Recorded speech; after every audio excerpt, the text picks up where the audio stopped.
We're live. Welcome back to the journal update. Don't worry, this is electrolytes. But I wanted to do a little review of the past period of my life. You're in for an interesting one, so get some popcorn. Take it easy. You've probably already been thinking about clicking off by now. Well, for the few of you that do end up watching, we'll get a lot of value out of this call because I'll be talking about a couple of different interesting concepts. I recently decided to turn this channel from a journey update to a life update and show the entire process, the ups, the downs, the struggles, the stresses, talk about insights of the business and talk about personal life stuff and what I need to go through. And it is quite interesting because I never really thought I'd be in this position. As in a year ago, as some of you perhaps may know, I was working at a fun fair. I was in university. I wasn't sure what I was going to do. I have my hometown friends who I've recently kind of lost connection with, to be totally honest. But, well, it's been weird. The last video I posted, I was in Bali, and I'm in Indonesia right now. And I pretty much posted about being in a horrible mental state because I just missed my old life, arguably. And it's quite difficult to say that when you've sacrificed everything. I would like to say, I've not lost the plot entirely, only a little bit. That was basically because I had a really bad routine. I was going to bed at 4 or 5 a.m. every night, trying to fall into this, I fell into this old trap of like work, get stuff done. And it impacted me negatively. But we're in a better spot. I'm in Bali with a couple friends. We're in a villa right now. Some of them are leaving in a few days.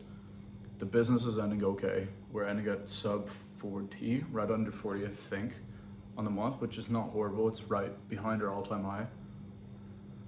And I think in the coming few months, I know that we will explode. I know exactly what we need to do. We're pushing every needle forward that we need to, and it's the final stretch. And I'm also gonna hit you with something. In the previous video I made, I talked a lot about previous relationships, if you will, and self-esteem, and just wanting to feel loved. I'm in this period of my life in business and entrepreneurship where I know that for the next 10 years, I need to grow. This is gonna sound outrageous, but I know I'm not going to be the most connected I've been with my family for a while. There's gonna be a few years where maybe they don't understand what I'm doing or why I'm doing it. And it's just something you need to bite your tongue on and say, okay, it's how it is.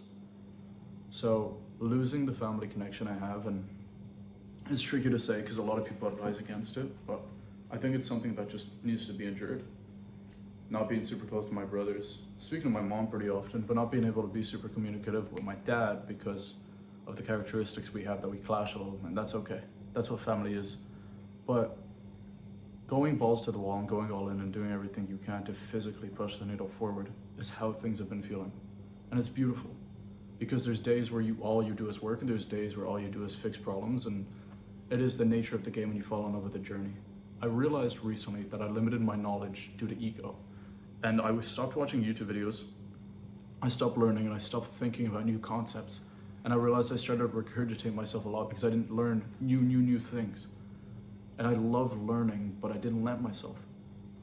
And I started watching some YouTube videos, and I noticed I would quote the same things that I would have heard, and that my knowledge has increased so shortly and so quickly based off a video. And I was like, I've been limiting my knowledge and my growth, and it's been subconscious ego. It's been because I'm so curious, but I would just not do it. It made me think. Off topic. But cutting ties with family is something that needs to be.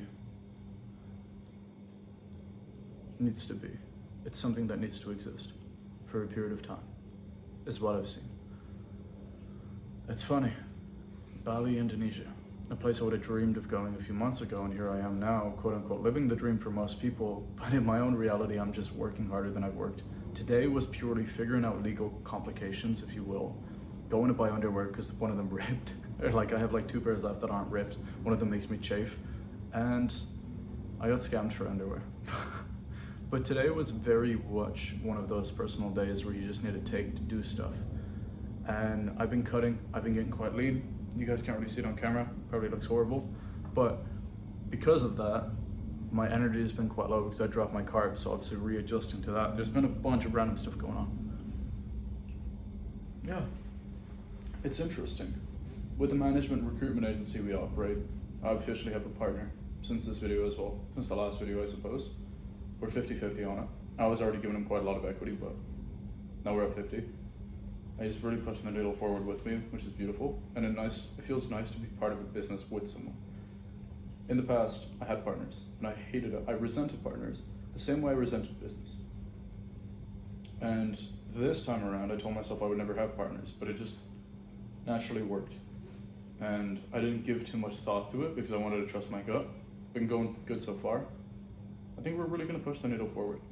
2 minds are better than one. It took multiple lifetimes to build Amazon also. Putting myself in a position where I can just learn, absorb knowledge, get better at content, get better at articulating and communicating myself. It's a beautiful thing. Understanding that you can have everything you want. We are so...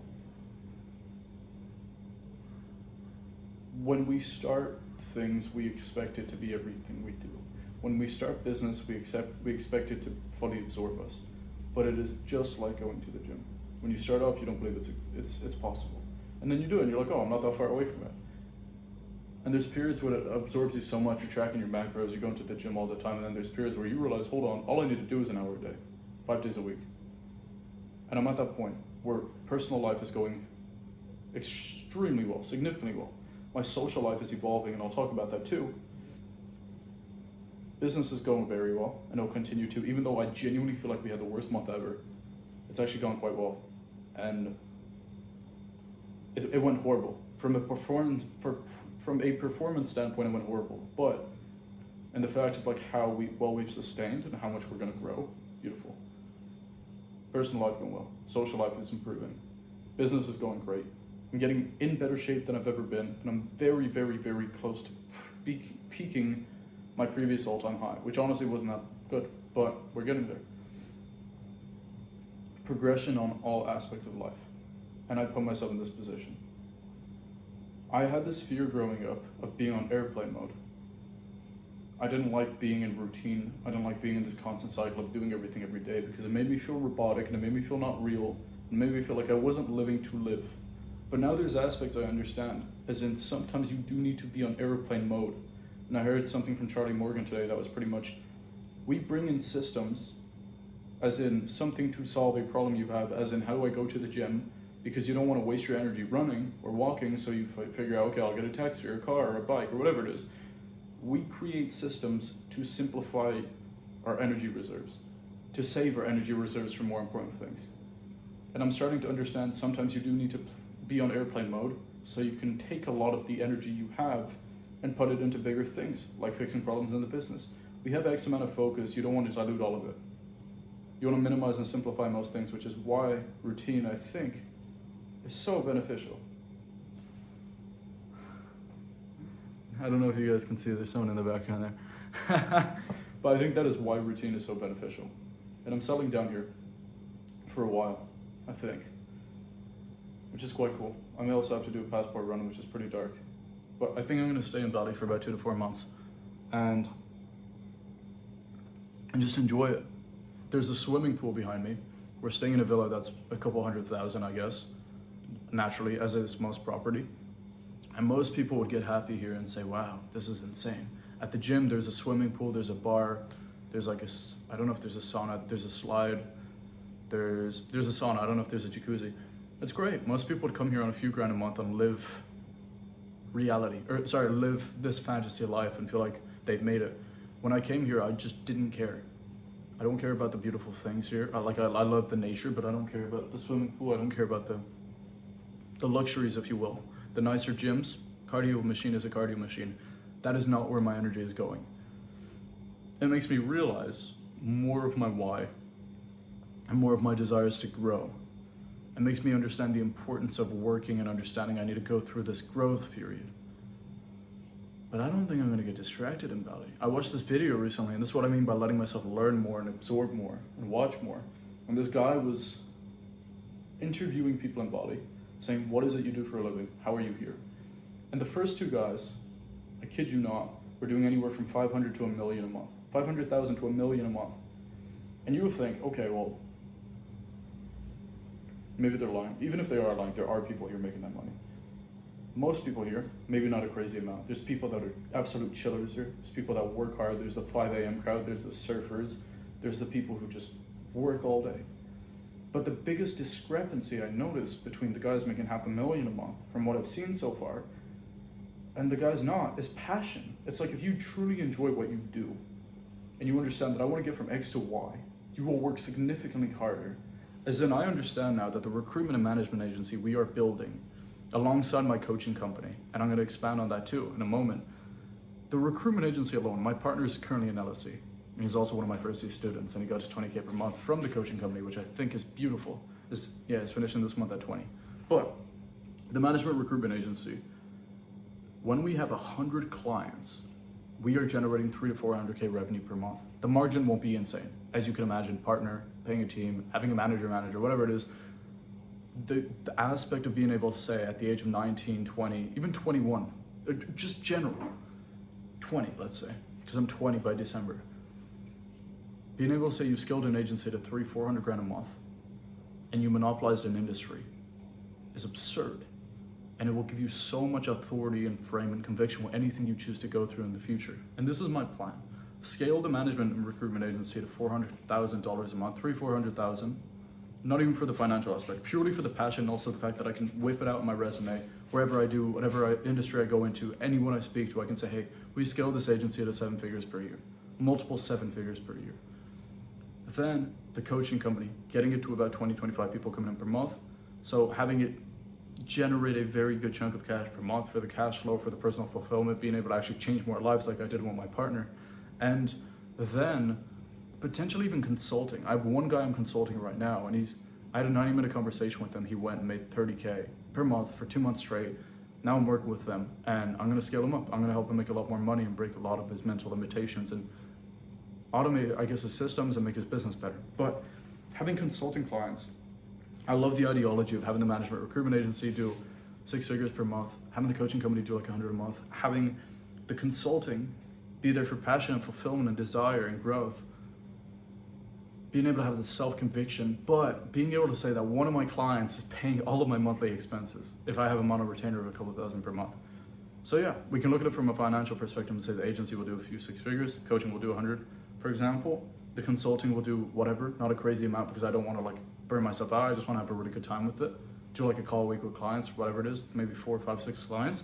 And then also have private equity clients in the info e-learning space. So we scale creators, if you will, people that sell like coaching programs, that type of stuff, and take 30%, 20%, 40%, whatever it might be, and run the entire business for them. As in cherry pick from the management recruitment agency, say we're doing X and Y, why don't we do Z as well? And you pay us X amount of money. And now it's like I'm continuously building things that are bigger. I'm monopolizing a current industry. I'm breaking into other industries within the e-learning info space and just expanding and building and building and building. But most importantly, my reputation, my personal brand, true growth and true opportunities. As in, if you watch this, we may work together in the future.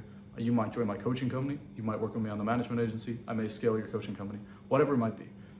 Expanding my network and opening up new doors for me is one of the most powerful things I could do. Because when I crack the personal brand stuff very soon, it will change my life indefinitely. Today, I was talking to myself out loud, which I don't even do typically. And I said something about, I'm gonna get rich. And I don't even care about things from a financial perspective because I'm starting to develop so much passion again for what I do, which is what I lost for a while. But I was just like, we're gonna get rich. And I don't say that lightly, but I also don't care about finances, but I just know that the plan is in place. And I said it with so much conviction. I was like, do I doubt that? And I was like, no. There was no doubt in my mind at all. We're in a beautiful position to grow. We're in a beautiful position to scale. Me and my team are so more locked in than we've ever been. We're in Bali. My expenses are low. Most of the money I make I can save so I can put into property in the future. And I've de-pedestalized the property situation. As in, when I was trying to get into property the first time, a few months ago, I was stressed out about how much I was making. And I stopped thinking about it from a growth perspective and growth spectrum. I was thinking more so about how do I save more money? How do I increase my margin? And it kind of put myself at fault because I stopped thinking from a scale and growth perspective and I started thinking about a sustenance and retainment perspective, which is never good. So we're growing the business. And that's going well. I will say. I know it's going to go even better. Like in retrospect, it was a horrible month for performance, deals falling through, but we're really going to rip here. And I'm really going to expand into these bigger things I want to do. Asia's awesome. I love it. It's been a heavy month. I've been traveling a lot. I've learned a lot. I've grown a lot. I've gone through a lot of emotions. I've been up and down. And the previous video you may have seen, you may have not seen. If you haven't, I suggest you watch it. It was dark because I was out of routine. I talked about missing just validation. And there's a big crowd in Bali, a lot of young people. And it's the first time I've been around so much young people, but I've been getting a lot more female validation. I'll say, because it's a personal journal, it's private, but I went on, it's funny, because if I go back to my ex, I don't like to refer back to my ex a lot. But obviously I do, if you look at the content, I do it all the time. But I do it more so for growth. I met her, and we went on our first date. We went on our first date 2 weeks before I went solo traveling for a few months. Same kind of thing happened here. I met someone who, well, she came up to me in the gym and then went up to my friends, got my Instagram, and then we spoke, went on a date. And this was a couple of days before she left for Paris for a couple of months, basically, to go to France. But she was born and raised here, pretty cool. Very similar mannerisms, habits, speech to me. Like, never seen someone be such a mirror of me. But it was very interesting to see that somebody was like attractive, high standards, all that stuff, was interested in me, because I obviously was born and raised with very low self-esteem, and there's still aspects of that. I'm still trying to learn to get through it, but it really changed things for me from a perspective standpoint. And then obviously getting other sense of validation through being with friends, even like other people when they look at you, try to talk to you. It's cool. It's cool to see that I'm growing in every aspect of life, and I feel like I have momentum, especially with like personal physique. I feel like I have a lot of momentum here. I've not had that in a long, long time. I just feel like everything's starting to click genuinely. And I've been saying it, but I feel like genuinely this time more than ever. And with this girl, we'll see what happens. We're kind of just like seeing how things go. But potentiality for long distance, which isn't great, but I'm also in a fortunate position where I can travel, so we'll see what goes on. But would I entertain this if this was somebody I didn't think I'd marry? Probably not. But do I think I will? I think it depends. We'll see. I don't want to put too much pressure on it now, and I feel like I've already been doing that. But life is good. Things have changed a lot since that last video. And I shout out God, to be honest. Because in that video I talked about, I just wanted to feel loved, I believe. And then a few days later, that person was thrown into my life, as were continuous patterns of, here's that validation you wanted. And obviously this individual was in Paris for a couple of months, but the way I see it is God said, hey, here's what it is you desire, but are you ready? And also, here's what it is you desire, but let's see if you really want it. I'm gonna put you in a tough position, as in long distance or whatever it is. However, if it doesn't work out, then at least you tried. But also, you're at the final stretch of your business. You're not ready yet, you need a few months. And I think it's just everything being coincided. I don't even know if I'm using the right word, but everything just starting to make sense. And I'm starting to understand more and more that I understand nothing. As in, the more I think things make sense, the less sense they do a few days after. But that is okay. There are good days and there are bad days. And there needs to be bad days for there to be good days. There need to be good days for there to be normal days. If you look at it from a mathematical perspective, I heard Alex Ramosi talk about this. The top 2 days, you have, out of 10 days, you have 2 good days, 2 bad days, 6 mid days. And why is it you have those bad days? What did you do on those good days? What did you do on those decent days? Whatever it is. And like, you can really simplify and break it down and understand routine and structure and what you'd want to do. What make the good days good? What make the decent days decent? How do you minimize those bad days, but also you need those? We are in a very fortunate position, and I thank my team, I thank God. I've been putting in the work for it. I'm excited to see where we go. It's cool.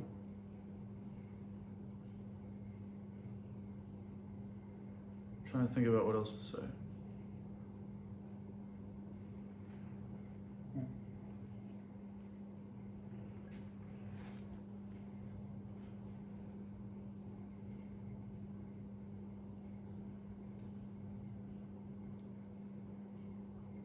It's been a long year. It's been tiring. been stressful. But the more I grow, the more I look at things from a larger perspective.